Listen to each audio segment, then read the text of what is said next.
Вау! Здравейте, здравейте! Ето ме и мен. Краси Петкова.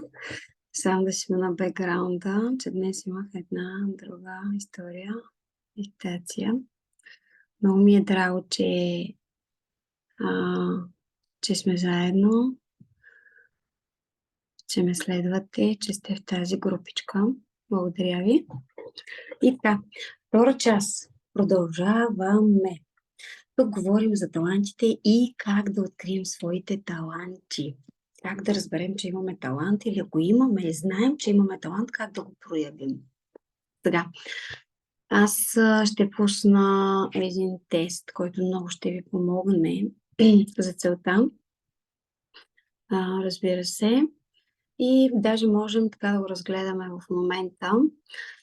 И да си отбелязвате всъщност от теста, който съм ви подготвила. Да си отбелязвате кой отговор всъщност е вашият. И така, какво да кажа като втора част продължение на нашата тема? Вярно е, че всеки един от нас има някакъв талант. Този тест може да ви помогне да разберете къде се крие вашия талант. Като първи въпрос, каква дейност ви носи най-много удоволствие? Каква дейност ви носи най-голямо удоволствие? Отговор А. Четене на книги или писане. Б. Рисуване или творческо изразяване. В. Спорт или физическа активност. Г. Решаване на сложни проблеми или анализиране на данни. И така, втори въпрос. Какво ви мотивира да работите усилено? Какво ви мотивира да работите усилено? То първи възможен отговор – възможността да изразите своите идеи и въображение. Като втори възможен отговор – възможността да създадете нещо уникално и красиво. Като трети отговор – възможността да подобрите своето тяло и здраве. Просто ги слушайте отговорите и запишете, който ви резонира. Г. Възможността да решите сложни проблеми и предизвикателства. Какво ви мотивира да работите усилено? Да изразите своите идеи и въображение. Б. Да създадете нещо уникално и красиво. В. Да подобрите своето тяло и здраве или да решите сложни проблеми и предизвикателства. Така, трети въпрос. Какво считате, че са какви считате всъщност, че са вашите най-силни черти или страни? Ето, имам 4 отговора. Креативност и въображение. Кои са силните ви страни? Креативност и въображение, второ или Б. Точност и детайлност. Да бъдете много точни в детайлите. Така, отговор В. Физическа издръжливост и енергия. Отговор Б. Логическо мислене и аналитични умения.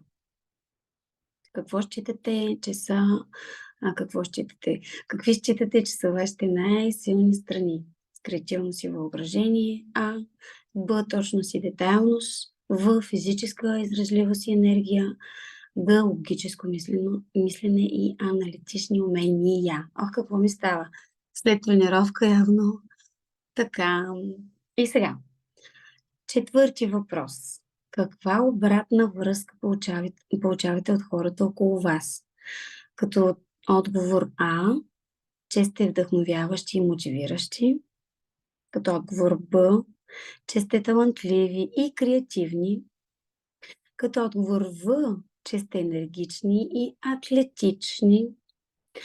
Г, че сте интелигентни и логични.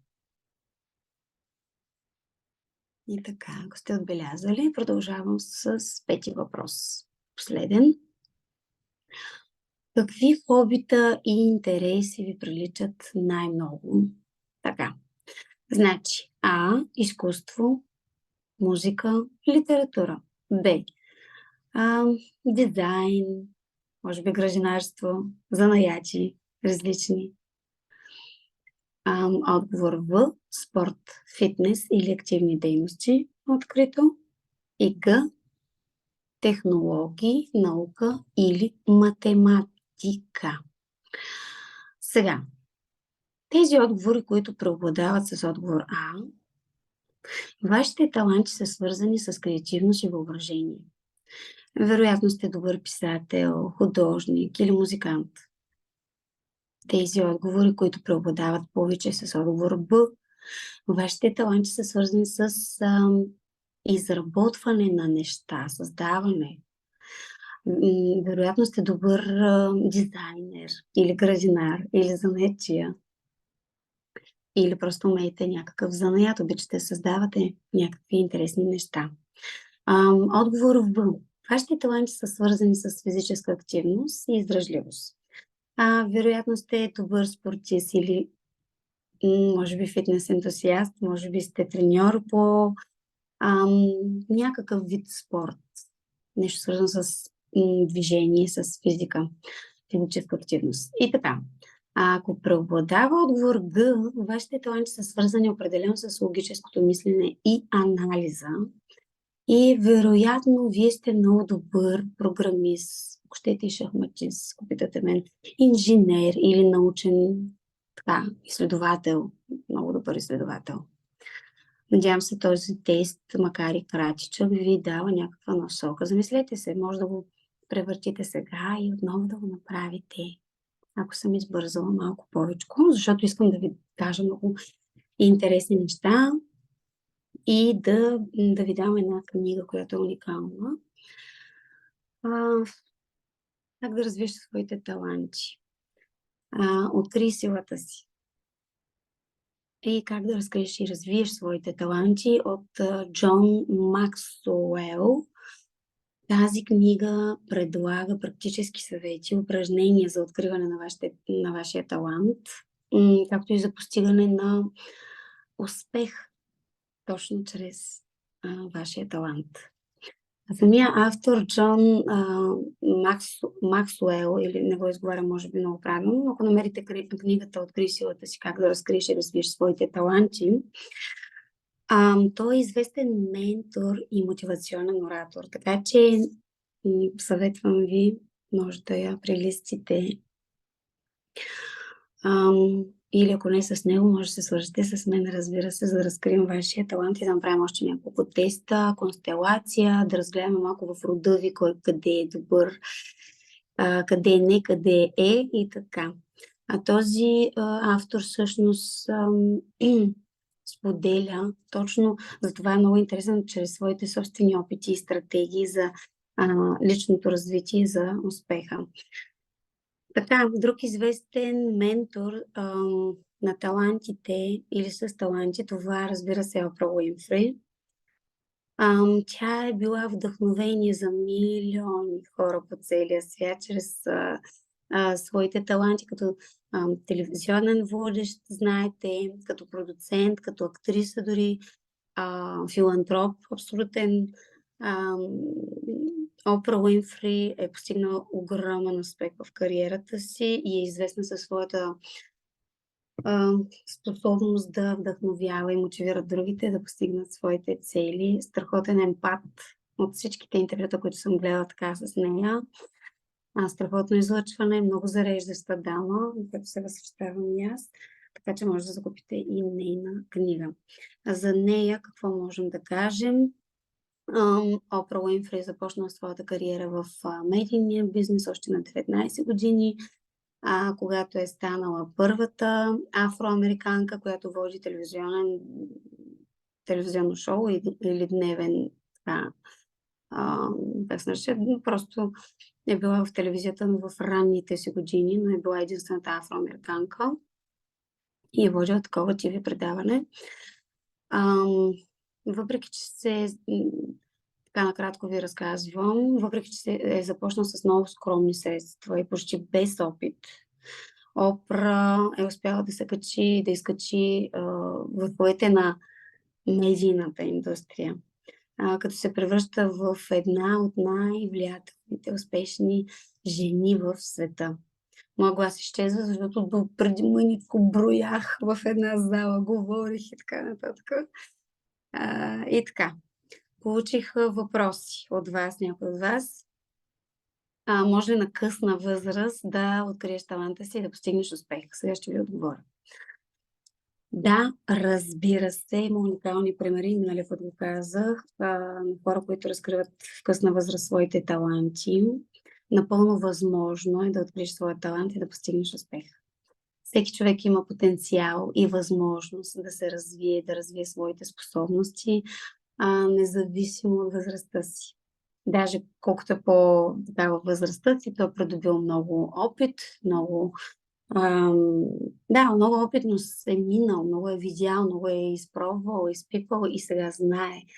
И тогава, когато имаш едно перфектно умение, то също се нарича талант. Така че вие може да създадете талант, може да сте родени с талант. Но той може да се прояви на различна възраст. Може да го проявите от малки, може да знаете, че имате талант, но реално да го проявите по-късно в по-късен етап от вашия живот. И всъщност, някои от най-вдъхновяващите успешни истории за постижения и промени се случват в напреднала възраст. Повярвайте в това. Много хора се занимават с нови хобита, учат нови умения или променят своята професионална кариера в по-късни години от живота си и постигат значителни успехи. Какво е важно тук? Разбира се, да бъдете отворени за нови възможности, да се ангажирате с учене и с развитие, да непрестанно да се развивате, да се ангажирате с това развитие с учене и да бъдете настойчиви в стремежа си към постигане на своите цели. Тоест, аз имам много хубава програма, кажи да на промяната. И там говоря много за това да си дадете една равносметка в този етап от живота си, всъщност вие къде се намирате, да оцените всяка сфера от своя живот. На моята страничка може да намерите, може да ми пишете, за да ви пратя линк към моята страничка и да ми пишете всъщност точно в коя сфера искате да се развивате, не може да прецените или не знаете кои са вашите таланти, така да анализираме малко нещата, да направим констелация и да разберем къде вие сте добри и какъв ресурс държите в себе си. Така, само секундичка и продължавам. Може да ми пишете и в коментари, ако не сте успели да влезете в този линк в Zoom. И може да направим след малко една кратка, много кратка. Аз много обичам, много свикнах дори без музика. Медитации без музика. Какво исках още да ви кажа? Само да отговоря. Така. Ключът към успешното откриване на таланта и постигане на успех в по-късна възраст, понеже споменах и почнах тази тема, много хора се притесняват, че едва ли не като станат на 30, 40, 50 или 60, ако щете и 70. Аз познавам баба, която танцува салса на 70 години, лично съм се запознала с нея. В Вупартал беше тогава, в Германия. Нещо уникално. Тя на 70 години решава да танцува салса и прави ни кълбета и ни стойки и естествено цялата зала винаги е с затаен дъх. Какво ще стане в следващия момент, но това е талант и тя го проявява на късна възраст. Така че никой не е късно. Както казах, ключът към успешното откриване на таланта е постигане на успех в по-късна възраст е да се запази отвореността, да си отворите енергията към нови идеи, към нови възможности, да се пробвате, да експериментирате, да се работи усърдно и настойчиво и да се вярва в вътрешния потенциал. С помощта на самодисциплина също така, да ви напомня, с упоритост, която аз безкрайно явно притежавам и според моя син, и воля, всеки може да постигне наистина огромни неща, големи неща и със сигурност ще имате резултат, независимо от възрастта си. Съгласни ли сте с мен или тук бушува, нещо не резонира с вас? И нещо бушува като противоречие във вас. Да, бе, да, аз тук на тая възраст, те първа таланти да развивам, да хората какво ще кажат, да, вие кой живот живеете своя и до кога ще го живеете така. Искам да се замислите в това отношение. Аз обожавам работата си, защото вдигам мотивацията на хората и а, успявам да ги измъкна от дупката, в която са се намучили буквално и продължават да се навират там главата или да се забили като една котва. И много обичам да им търся ресурсите и да ги използваме заедно, за да видят, че те могат. Сега искам да се отпуснете, да направим една кратка медитация с вас, много приятна. Бързо говоря, но сега ще се отпуснем заедно. Ще говоря бавно. Искам да се концентрирате, да ме чувате и така. Сега правим тази медитация, която ще ви помогне да се свържите с вашия вътрешен талант и потенциал. За тази медитация е добре да седнете на удобно място, тихо място, точно за 1 до 3 минутки отнема, където да се чувствате спокойни и релаксирани. Искам да затворите очи, да се отпуснете сега, да вдишате през носа и да издишате дълбоко през устата. Няколко пъти моля да повторите това, за да се успокоите и да се концентрирате. Моля, вдишайте през носа. И когато вдишвате през носа, моля да броите на ум до 9 и издишате бавно. Вдишваме през носа и издишваме бавно през устата. Дори да ви пусна музика тук, няма да се чува, за жалост, но в Zoom. И така, ако сте седнали удобно и сте вдишали, изтишали, 3 пъти сте повторили това дишане. Миналия път говорих за това. Сега в другата групичка споменавам за техниките и практиките с дълбокото дишане, което е изключително важно. Моля да се отпуснете. Ако имате приятна музика, също може да си я пуснете. И така. Дишваме, издишваме, като се съсредоточаваме върху дишането си. Позволете на тялото си да се релаксира и да се отпусне. И сега си представете, че сте в едно спокойно и хармонично място. Това може да бъде природна локация, като плаж, гора или поляна, където се чувствате свободни и въздушни. След като сте визуализирали това място, започнете да се концентрирате върху своя вътрешен свят и енергия. Представете си, че във вас има безкраен резервоар от таланти и потенциал, които чакат да бъдат разкрити. Вдишайте хубаво, издишайте. Вдишвате хубаво и издишвате през устата и отново вдишвам и издишвам през устата.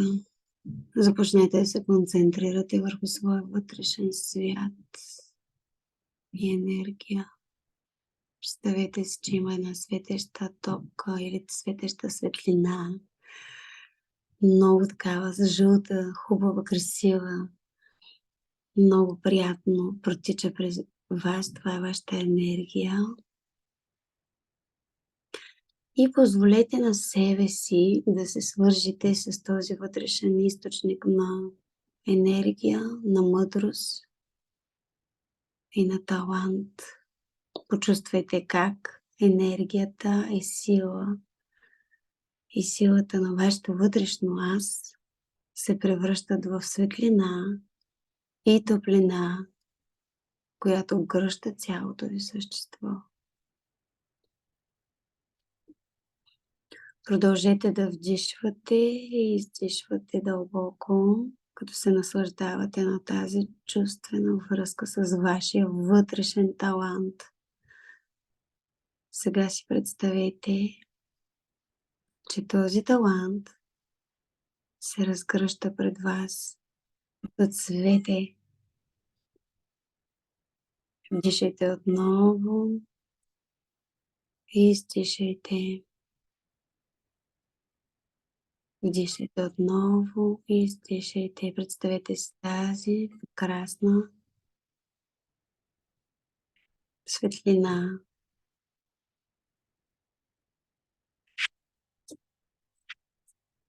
Вдишваме, издишваме. Представете си, че този талант се разгръща пред вас като цвете, готово да бъде разкрито и развито. Кой е този талант? Останете в това състояние на медитация за няколко секунди, като се потопите в чувствата на вътрешния мир и хармония. Позволете на себе си да се чувствате денстващи и вълнуващи от откриването на вашия вътрешен талант.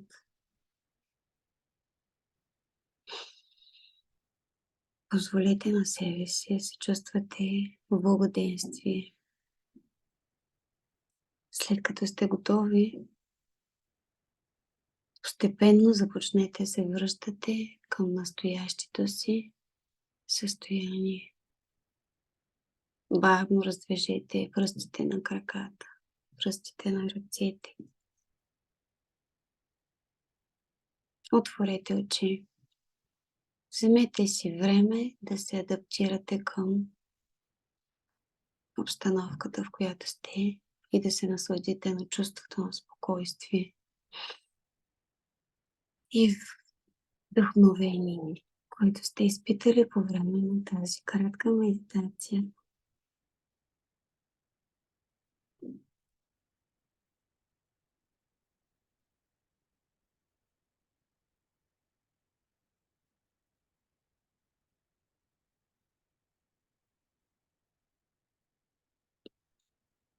И така. Как се чувствате? Пробудете се. Бъдете тук и сега. Красота.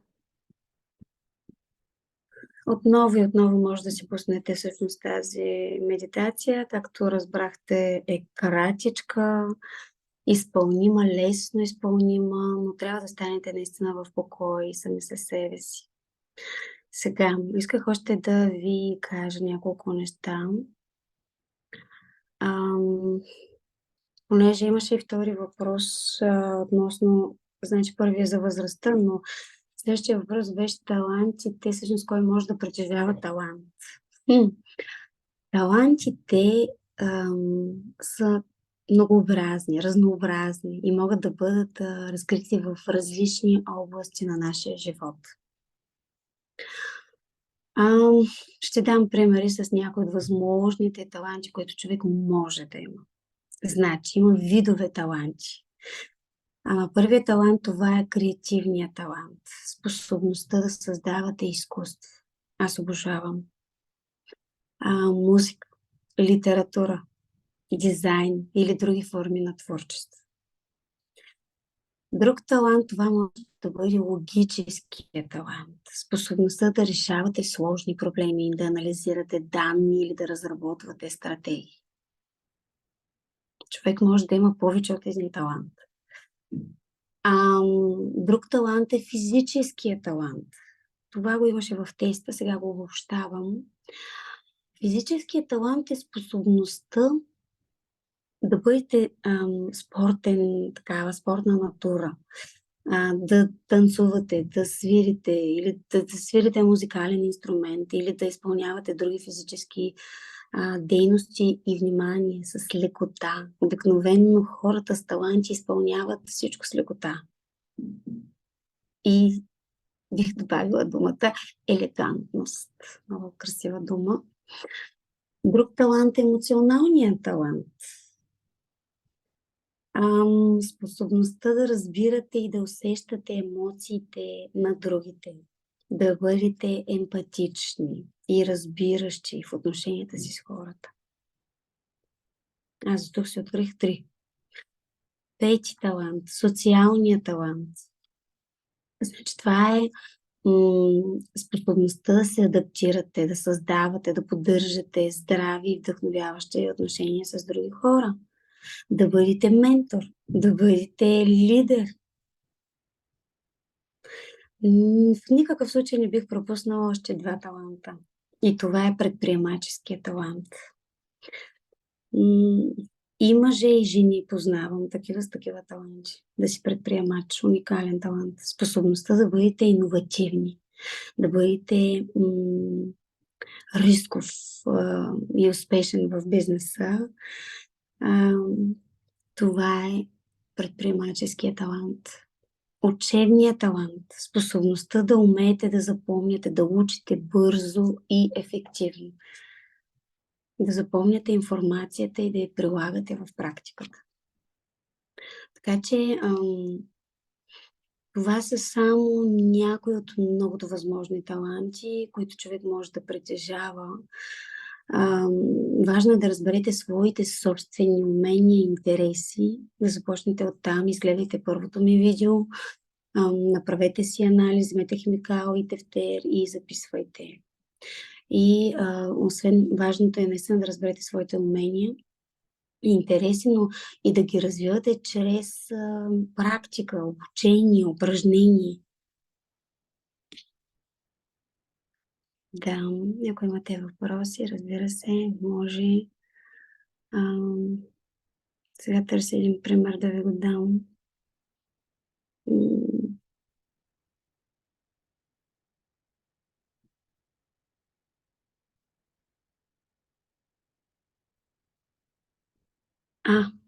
Сетих се за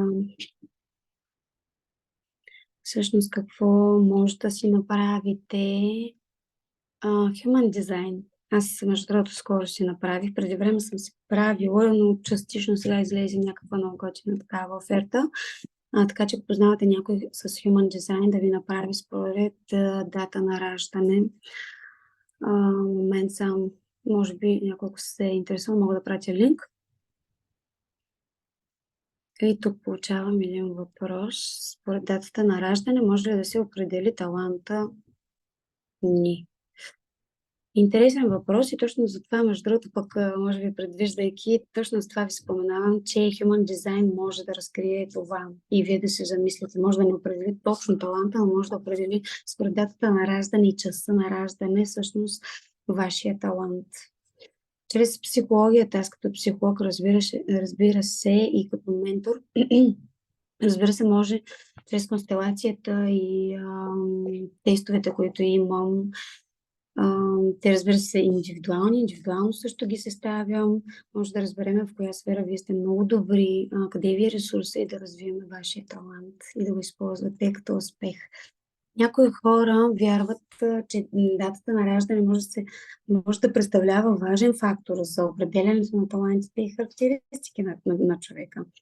Това се определя или основава на астрологически и нумерологични учения, които свързват определени характеристики и влияния с конкретни числа и зодиакални знаци. Например, астрологическата карта. Аз също съм си правила такава, основана е на датата и часа и мястото на раждане и може да се представи такава подобна информация за потенциални обаче таланти и предизвикателства, в които човек може да срещне наистина в живота си. Може да се допитате до нумеролози, такива специалисти, но въпреки това е важно да отбележим, че тези методи не са научно доказани, специално за талантите и могат да бъдат разгледани като форми на алтернативно разбиране за личността и съдбата. Така че всеки човек е уникален. Аз вярвам Абсолютно в това, че всеки човек е така, индивидуален, автентичен, уникален и талантът му може да бъде разкрит и развит по различни начини, независимо от датата на раждане. И така, мили хора, това беше от мен. Ако имате запитване, очаквам в трета среща. Ще пиша, понеже утре 14 февруари, може да сте много влюбени, да не ви разсейвам. Ще преценя дали утре ще бъде лайва, ще пиша на страничката, на стената. Ако имате въпроси, моля, задавайте ги. Към мен аз съм Краси Петкова. Ще пратя линк към моята страничка и моите продукти, които може да закупите и аз да ви бъда полезна. Намасте! Благодаря ви от сърце и до скоро!